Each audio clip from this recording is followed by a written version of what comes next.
Number 1 under the chapter 5 polynomial section is a simple negative 24x squared y cubed z over 6x cubed yz.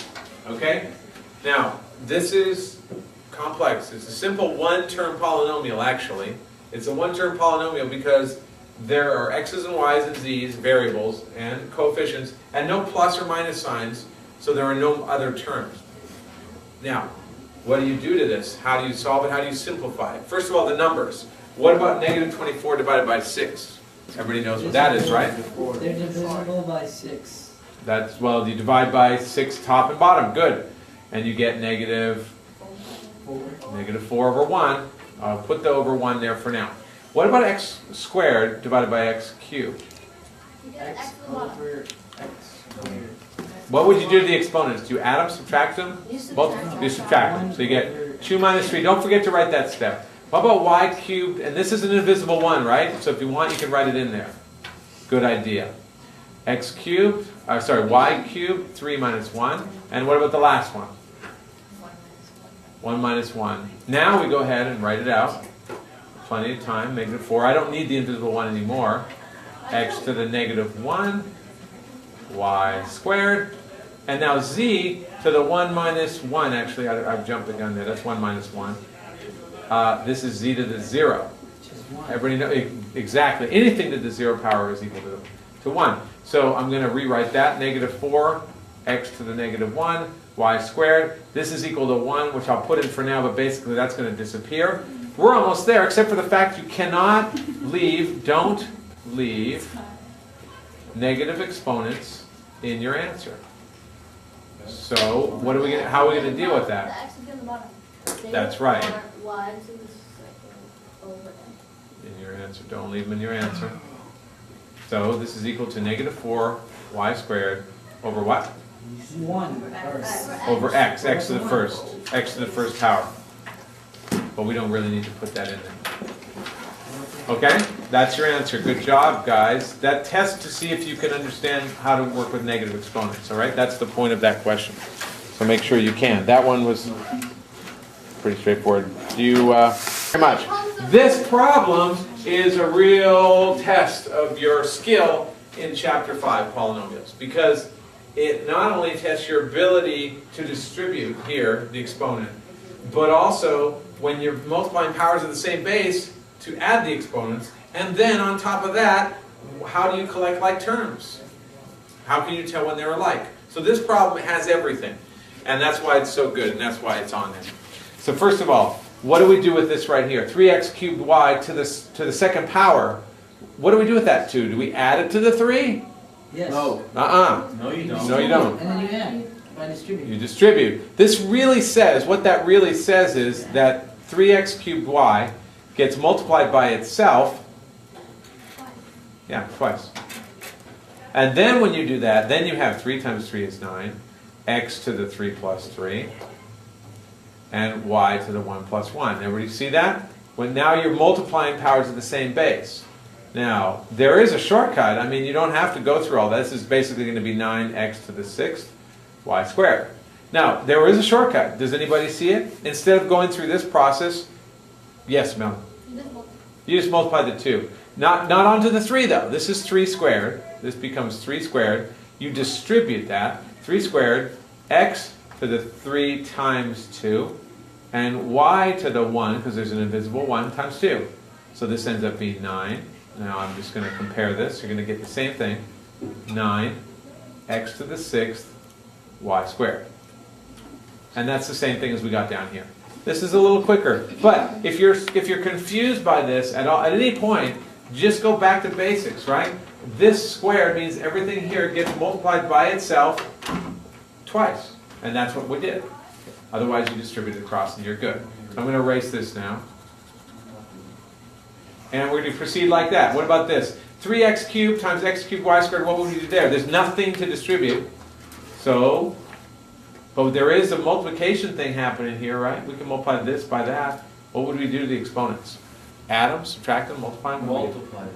Add them. You add them because you're multiplying powers of the same base. You know what a power of the same base is? Yeah, what do we get? 3x. Yeah, it's 3x. And again, I like to write things out. 3 plus 3. Okay? Being the teacher that I am. I like to get everything out in the open there, put it all out there. 3x to the 6th y squared. Now, are we done? You can add like terms. 9 and 3 aren't the same though, so how can I add 9 and 3? You just do. You can't add 9 and 3, or can you? Yeah. Why? Because they're the same base. Because they have the same base. X to the 6 y squared is the same. If it were x to the 6 y cubed here and x to the 6 y squared there, could you do it? No. No. Because they're the same, you can. And that's why this problem has so much. It's actually 9 plus 3, okay? X to the 6th y squared, which is equal to 12, x to the 6th y squared. Good. And there it is. That's a good problem. Teachers love these kind of problems because they test you on all the things you've learned, all in one problem. Be warned.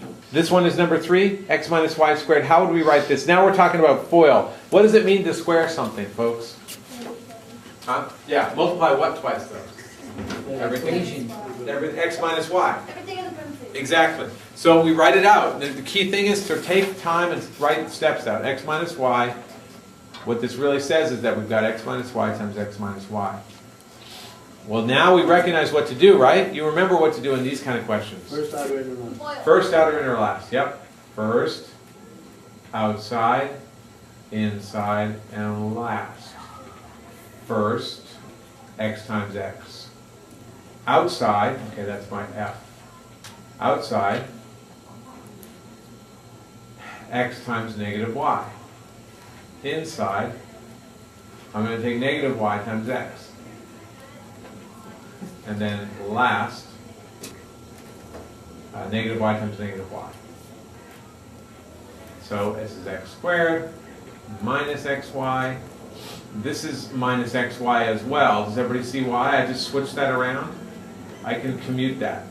I can change the order of that. Negative y and the x, okay? And then plus y squared. Because negative times a negative is a positive. Now, what can I do now? Add like terms. Add like terms. Which ones are the like terms? Negative xy. Negative xy. Right, so it's negative. You're adding negative 1xy and negative 1xy. What do you get? Negative 2xy. Minus 2xy. Yeah. So that's one thing you got to recognize with these is that you have to write it like this. When it's squared, you rewrite it, make it look like this, and then you use FOIL. Be careful of collecting like terms. Look at number 4 now. It's the flip side, and it's kind of like this, but we just wrote it differently. It's y minus x squared. Okay?